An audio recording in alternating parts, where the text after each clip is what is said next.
바울은 앞에서 로마에 가서 복음을 전하고자 하는 자신의 간절한 소망을 밝혔습니다. 오늘 본문 함께 읽어본 16절과 17절은 로마서 서론 부분의 결론에 해당합니다. 자신이 전하려고 하는 복음이 구원을 주시는 하나님의 능력임을 밝히고 더 나아가서 구원의 진리로서 복음의 핵심 내용이라 말할 수 있는 이신칭의 원리를 요약해서 이야기합니다. 이러한 의미에서 보면 16절과 17절은 로마서의 주제라고 할 수 있을 만큼 아주 중요한 구절입니다. 당시 예수를 믿는 건 핍박을 감수해야 하는 일이었습니다. 특히 사도행전을 통해서 우리가 보았던 것처럼 바울은 그 누구보다도 복음 때문에 많은 고난을 경험한 사람입니다. 그럼에도 바울은 복음을 부끄러워하지 않는다라며 담대하게 고백하고 있습니다. 부끄러워하지 않는다라는 이 표현은 단지 부끄러움을 참는다라는 의미가 아니라 반대로 복음을 자랑스럽게 여긴다라는 적극적인 의미로서 사용됩니다. 바울이 자랑하는 복음은 과연 무엇일까요?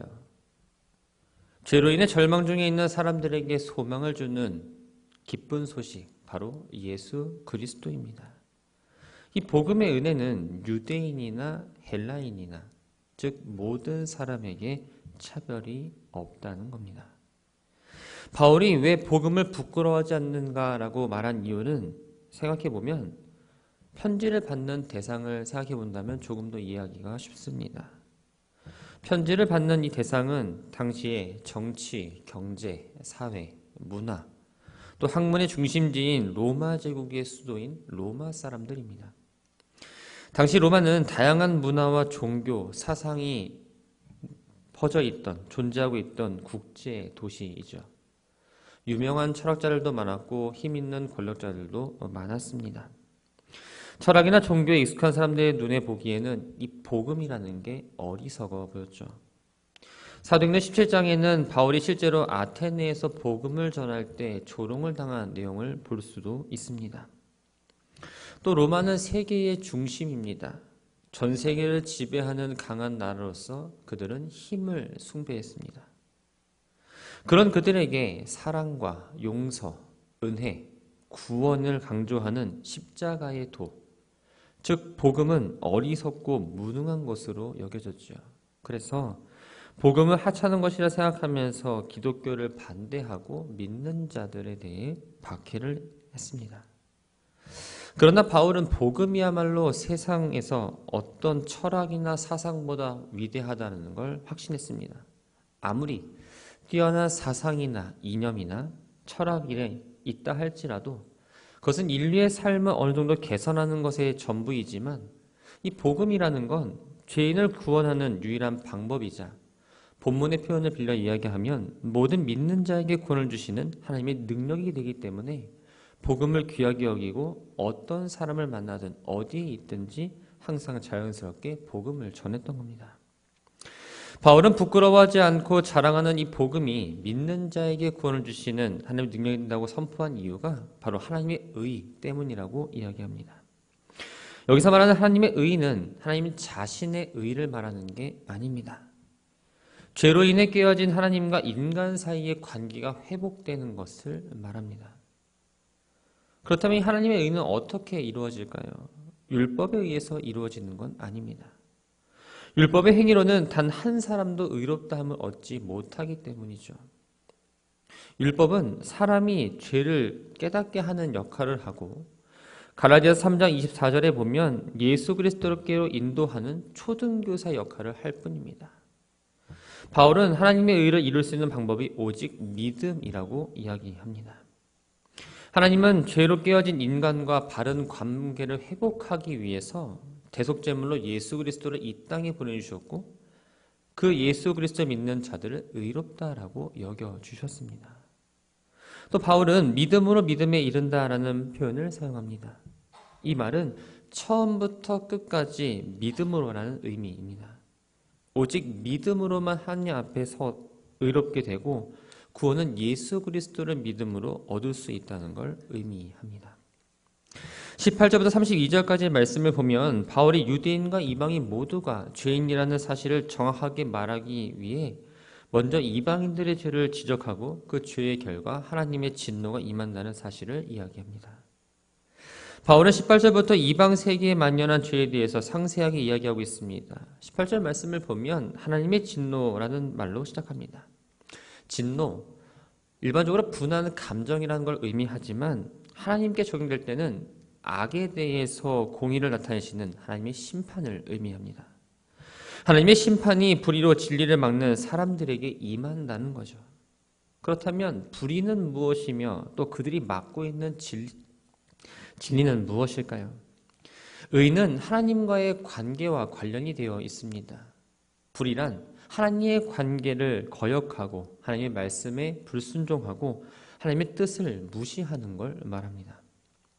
진리는 성경에서 말하고 있는 가르침뿐만 아니라 19절에서 말한 대로 하나님을 알만한 것, 하나님이 계시하신 것, 또 하나님에 관한 것을 말합니다. 하나님은 피조 세계를 통해서 자신의 존재를 알리셨습니다. 눈에 보이는 자연 환경 또한 우주 등등 창조주 하나님의 존재를 창조물에 대해 알려주셨다는 거죠.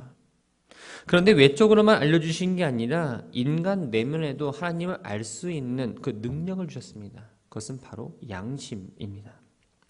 잠언 20장 27절에 보면 사람의 양심을 여호와의 등불이라고 표현합니다. 하나님은 외적인 자연을 통해서도 알려주셨을 뿐만 아니라 양심을 통해서도 하나님의 존재를 깨닫게 하시는 방편으로 삼으셨습니다. 그렇기 때문에 예수를 알던 모르던 그것을 떠나서 하나님을 알만한 기회를 모든 사람들에게 동일하게 주셨다는 겁니다. 그렇기 때문에 지금 바울은 하나님의 진노, 즉 하나님의 심판을 받을 때 내가 하나님을 몰라서 이렇게 살았습니다라는 그 핑계가 될 수 없다라고 선언을 하고 있는 겁니다.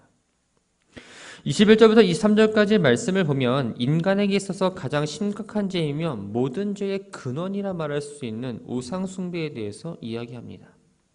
앞서 말씀드린 대로 하나님은 자연현상, 또 자연 법칙, 양심 등을 통해서 하나님이 어떤 분인가라는 걸 알려주셨습니다. 하나님의 계시를 통해서 하나님을 알았음에도 불구하고 하나님께 영광을 돌리거나 감사하지 않았습니다. 다시 말하면 하나님을 하나님으로서 인정하지 않았다는 겁니다. 그 결과 어떻게 되었을까요? 그 생각이 허망하여지며 미련한 마음이 어두워졌다라고 표현합니다. 영적으로는 무지한 상태가 되어버렸고 스스로 지혜롭다라고 생각하게 되었습니다. 여기서 말하는 지혜는 죄로 오염된 겁니다. 영적 진리에 대해서는 전혀 깨달음이 없는 사람의 지혜를 말합니다. 그렇다면 이 지혜의 특징은 무엇일까요? 바로 세상적이고 정욕적이라는 거죠. 그래서 이들은 창조주 하나님을 섬기지 않고 하나님의 뜻을 알고자 하지 않았으며 썩어질 사람이나 새나 짐승 등 다양한 피조물의 형상을 본뜬 우상들을 섬기며 자기들의 욕심을 추구했습니다. 하나님은 어떤 반응을 보이셨나요? 그들이 마음의 정욕대로 살도록 더러움에 내버려 두시고 그들의 몸을 서로 욕되게 하셨다라고 이야기합니다. 죄의 결과로서 임하는 하나님의 심판은 바로 그들을 그대로 내버려 두셨다라는 거예요. 내버려 두다라는 이 말에는 버리다, 포기하다, 또 넘겨주다라는 의미가 있습니다. 마치 돈을 받고 노예를 산 사람에게 넘겨주는 것처럼 하나님은 자기를 거부하는 인간을 조금 더 상관하지 않으시고 그들이 원하는 대로 죄악 가운데에 내버려 두셨다라는 거예요. 이렇게 하신 이유는 인간이 하나님의 진리를 거짓 것으로 바꾸어 창조주 대신 피조물을 경배하고 섬겼기 때문이라고 말합니다. 간단히 말하면 우상 숭배 때문이죠. 창조주 하나님만이 진짜이고 사람이 만들어낸 모든 건 다 가짜입니다. 그렇기 때문에 하나님과 우상은 처음부터 비교할 수 없는 서로 대상이 되는 거죠. 바울은 믿어야 하는 대상, 영원히 찬양받으실 분이 하나님의 사실을 알았기 때문에 그 말씀에서 하나님을 찬양한다고 고백을 합니다. 우상숭배라는 죄로 인해서 하나님이 그냥 내버려 주신 그 결과 인간 사이는 비정상적인 성관계 등 성적 타락이 심각한 지경에 이르렀다고 바울은 이야기합니다. 26절을 보면 하나님께서 그들을 부끄러운 욕심에 내버려 두셨으니 곧 그들의 여자들도 순리대로 쓸 것을 받고 영리로 썼다라고 표현합니다. 여기서 욕심은 욕정을 의미합니다. 자기 의지로 다스릴 수 없는 강한 성적 애착을 의미하죠. 당시 우상 숭배와 음란함은 분리할 수 없는 관계에 놓였습니다. 우상을 숭배하는 신전에서 각종 음란 행위가 벌어졌고 매춘도 성행했습니다. 성에 대해서 하나님은 남자와 여자가 결혼관계 안에서 성을 통해 생육하고 번성하라는 명령을 지키려고 말씀하십니다. 이것은 하나님 만드신 질서이면서 순리입니다. 그런데 여자들도 순리대로 쓸 것을 받고 영리로 썼다라고 말합니다. 영리, 순리를 거슬렀다라는 거예요. 이 말을 빌면 당시 동성애가 있었다라는 걸 알 수 있습니다.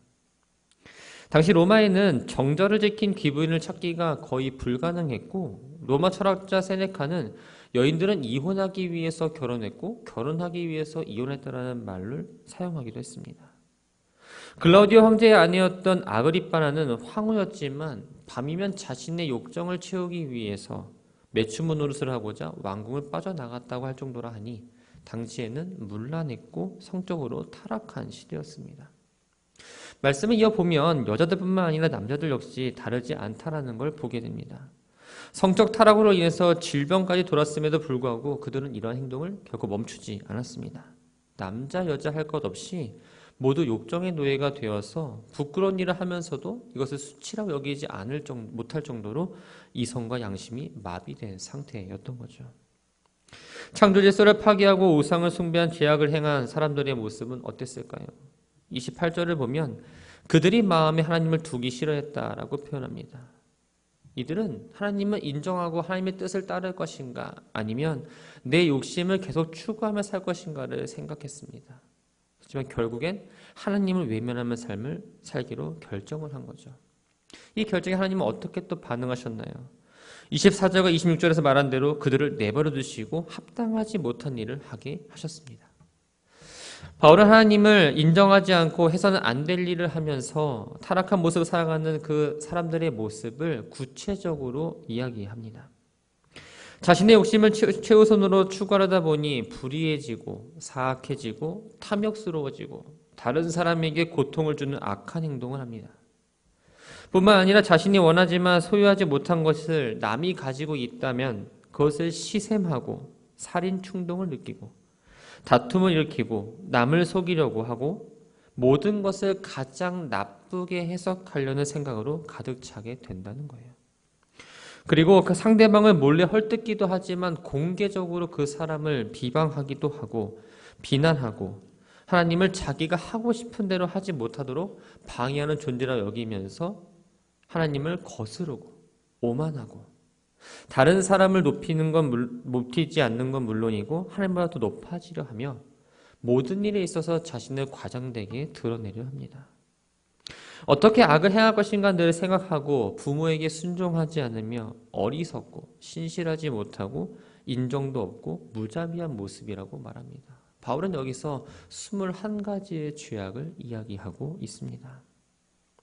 그런데 바울은 이렇게 말합니다. 그들이 이러한 죄를 행하면 사형에 해당한다고 하나님께서 정하시면 안다고 말합니다. 여기서의 사형은 정말 처형으로서의 사형이라기보다는 죄에 싹슨 사망이라는 하나님의 기본적인 죄에 대한 형벌을 말합니다.